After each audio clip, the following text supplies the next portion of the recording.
I'm Brandon, And I'm Mom. and welcome back to Tansson Talks TV. Yes, welcome back. Thank you for joining us again today. Yes, I'm very excited for this discussion. I hope, Mom, you are as well. I sure am, Brandon. And, Mom, what show are we speaking about here today? Are we there yet? I'm very excited for us to speak about the show and just to provide some information. The episodes we're speaking about here today released on June 2nd, 2010 on the TBS network. This is the hyphenated name episode and the credit check episode. And, Mom, if you can do the honors of giving us the synopsis. I sure will. I'm going to talk about both episodes separately.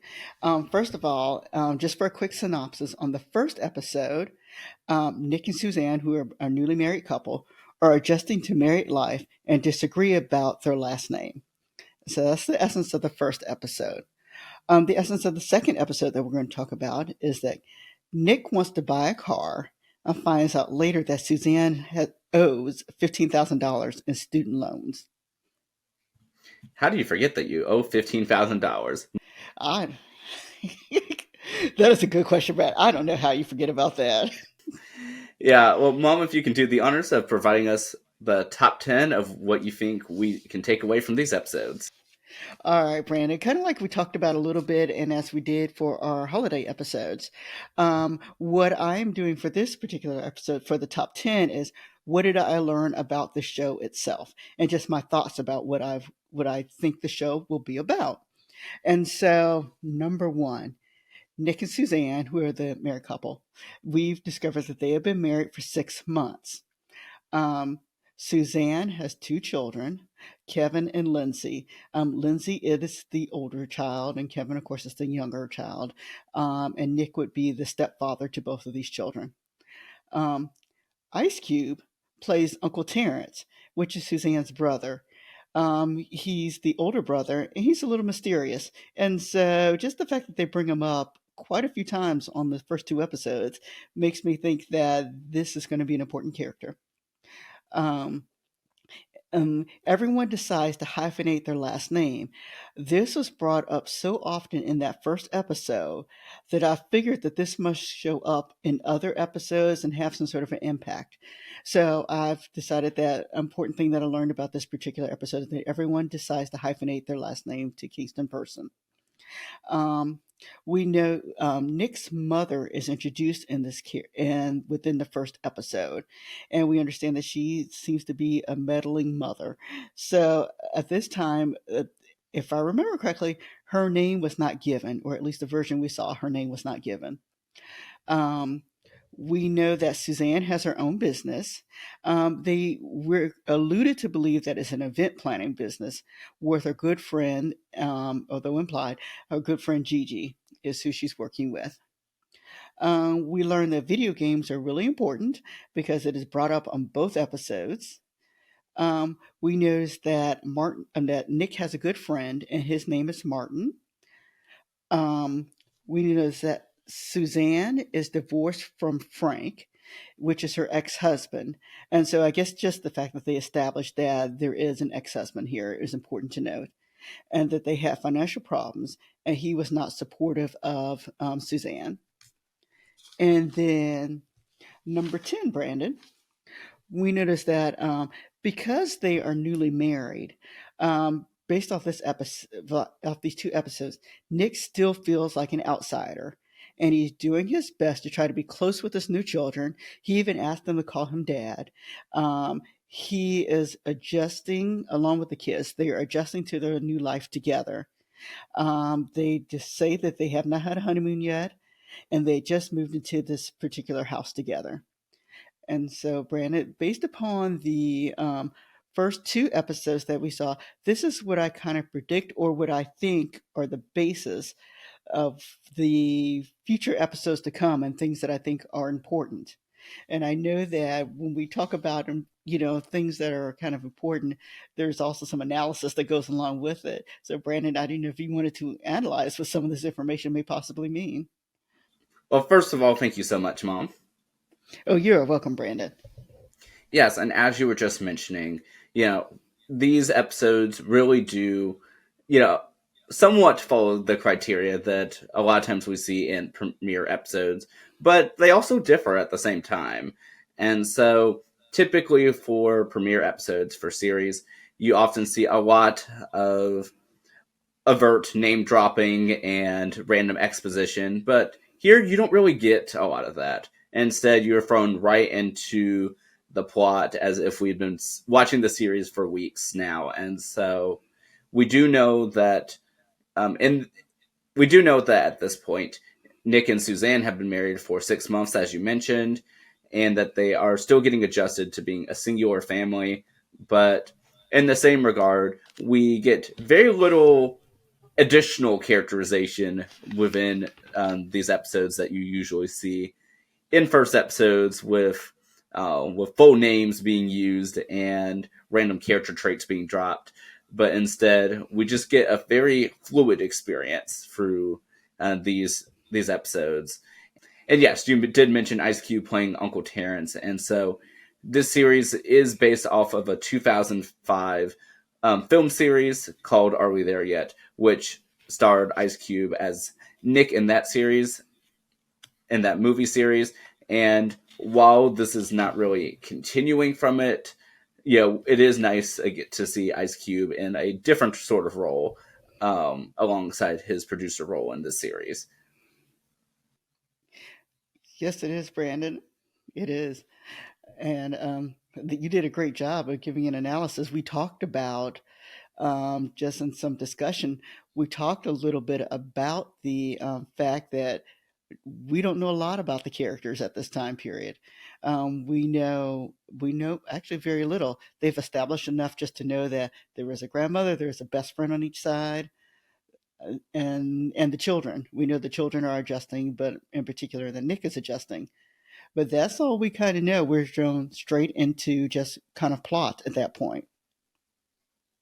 Yeah, I would say that with the series that I feel like the series was very much created for syndication. It reached Hmm. exactly 100 episodes, which at least used to be the universal threshold for syndicated shows, meaning that it can air in indefinite reruns forever. And I feel like it's very noticeable. I mean, I don't think any of the episodes are really needed for future episodes or anything throughout the series. And we have seen this whole series, at least for the most part. Yes, you are correct, Brandon. We have seen.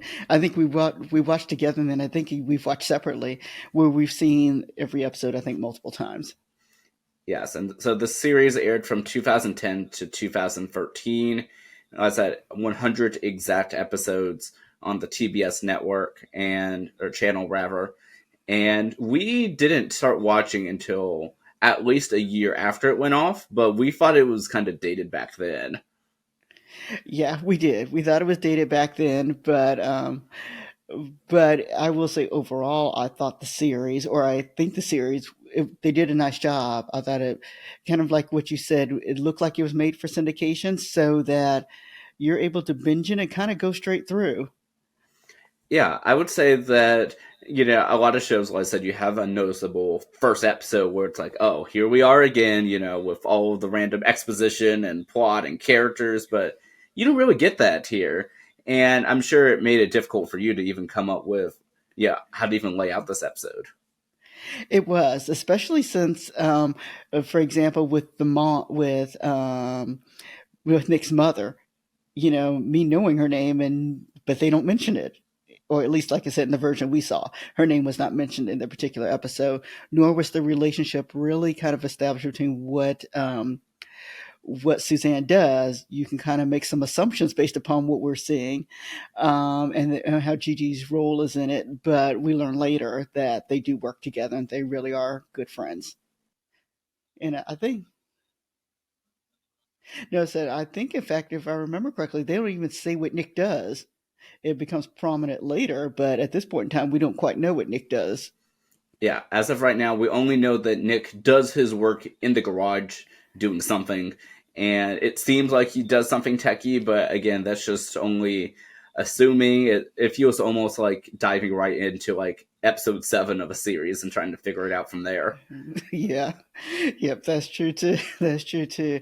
We also learn also that now they did establish this that the friend apparently had to spend the night at his house. Um and I believe in the garage. But anyway, he did spend the night there. So we also don't know what he does either. You know, he comes around later. We know what he does, but for the first 2 episodes anyway, we're not given enough information to know this. Yeah, but I will say that a strong suit, at least in my opinion, of these 2 episodes is at least showing off, in the series as a whole, is showing off the side characters that come in and out of the series. And so in these episodes, we're introduced to quite a few of them. Nick's mother, who was not given a name in this episode, but we know as Marilyn, you know, the friends, Gigi and Martin, alongside Uncle Terrence. And so, what are your thoughts about all these side characters and where they fit in?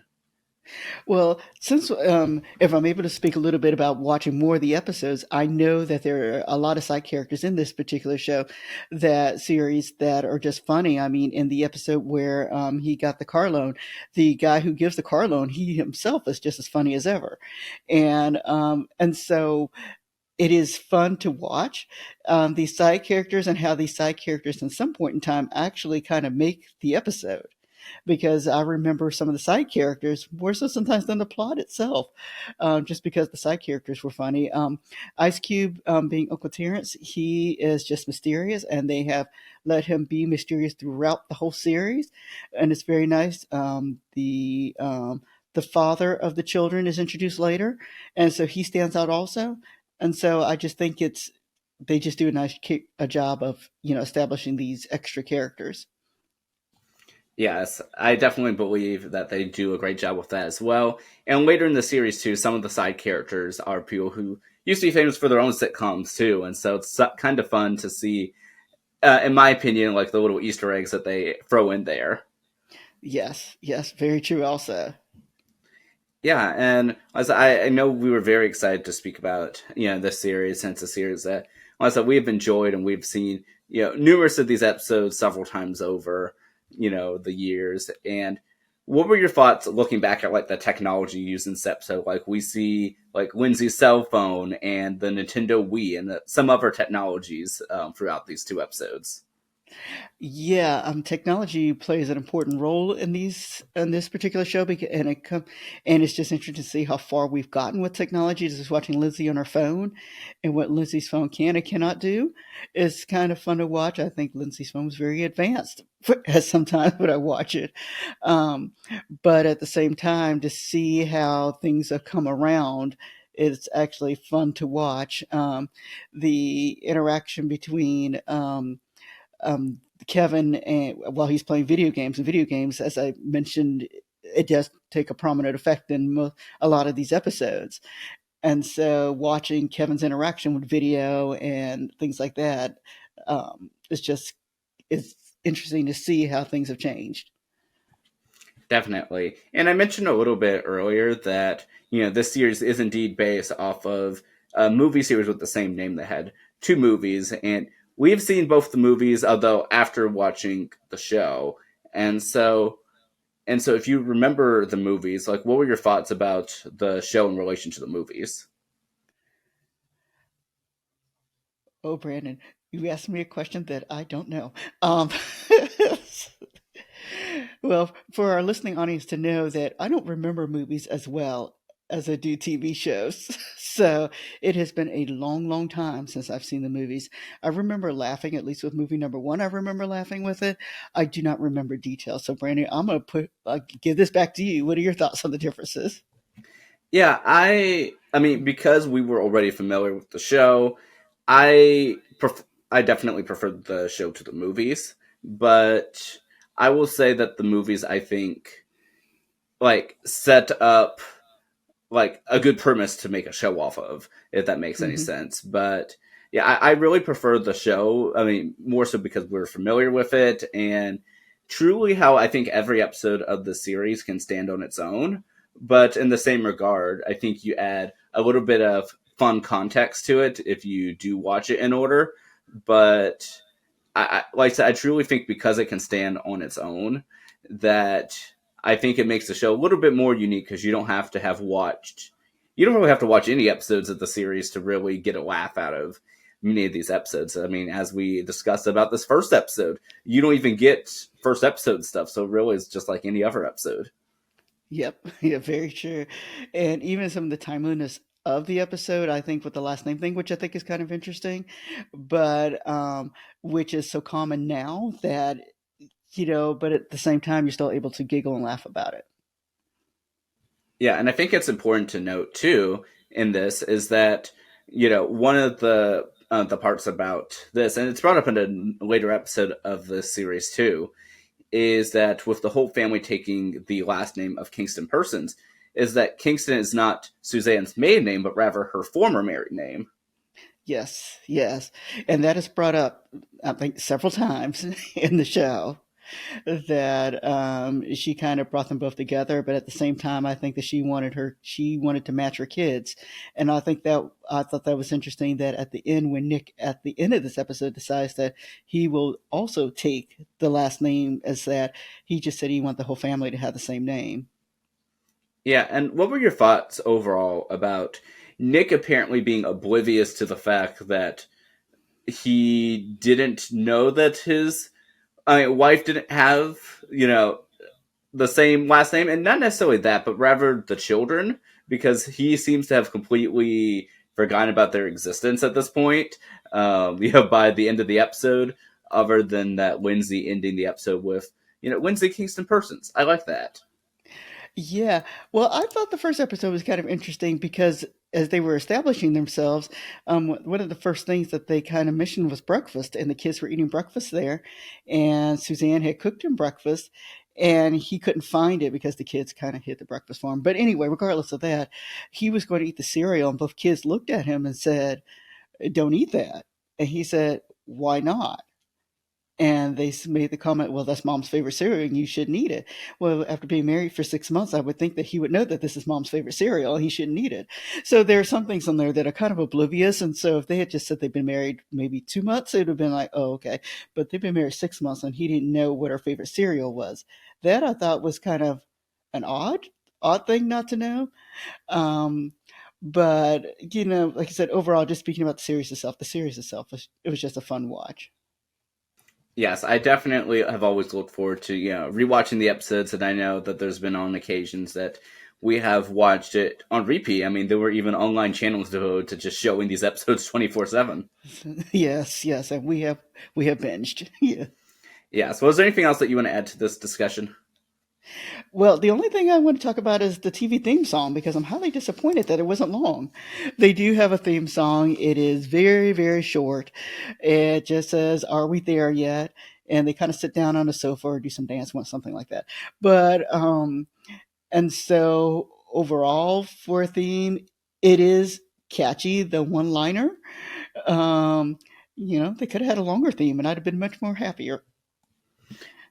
Yeah, and I will say that even for being a short theme, I will admit it is super catchy, and and something I at least appreciate about it is even if it's not long though, is that at, at the very least every few episodes, if not every episode, is that the sequence that the characters do in the theme song changes, and Yeah. so whether it's a little dance or just them just sitting on the sofa, like there's at least some sort of small difference in it, but I think it just makes it all the more enjoyable to see what type of little gag they're going to do before they sit down on the couch. Yep, that is true too. True too. And Brandon, I forgot to mention to our viewing audience that if you thought there was something else I should have picked up after the first two episodes, please let us know what we could have picked up, and and for the viewing audience also, if they like the show, like I said, we binge and watch all of them. Did you like the show also, or did you not, or what other episodes they recommend for us? Yes, and definitely. And if there are other shows that you'd like us to watch, let us know as well. Yep, please do. Well, Mom, this is always a pleasure, and I love doing this with you. Yep, I love working with you also, Brandon. I look forward to our next show. Yeah, we'll see you next Tuesday. All right, have a great day, everyone. Bye. Bye bye.